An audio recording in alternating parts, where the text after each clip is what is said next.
দুনিয়া কিচ্ছু না। আমি একটা ছোট্ট একটা উদাহরণ দিই, আপনারা শুনেন। এই দুনিয়া কিচ্ছু না, একটা উদাহরণ থেকে আপনারা শুনেন। তিন বন্ধু হাঁটতে হাঁটতে অনেক দূরে গেছে, তারা হতাশ। তখনই তারা চারটা স্বর্ণের টুকরা পাইছে। কয়টা? চারটা। তখন তারা মহা খুশি।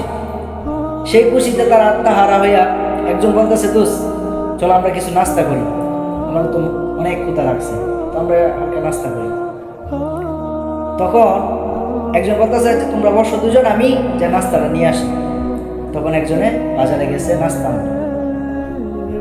তখন তারা দুইজনে সল্লা করতেছে যে তারা মেরে ফেলবে, আসলেই তারা মেরে ফেলবে, তাহলে আর কোনো ভাগাভাগির প্রয়োজন নাই।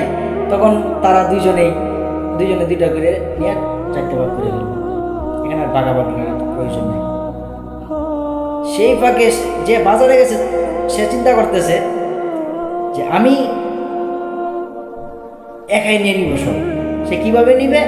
এই রুটির মধ্যে যদি কোনো রকম সে বিষ মিশাইতে পারে, তাহলে তারা বিষ খেয়ে তারা মারা যাবে।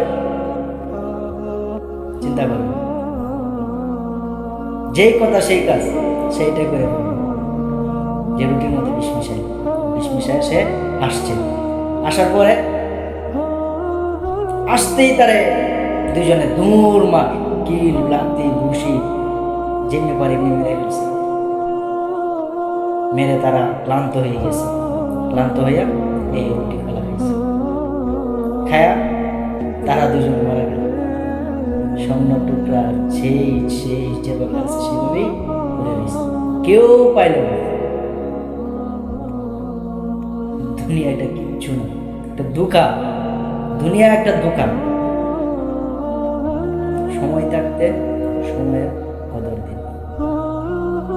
ভালো কিছু পাইতে এই পেজটা ফলো করুন।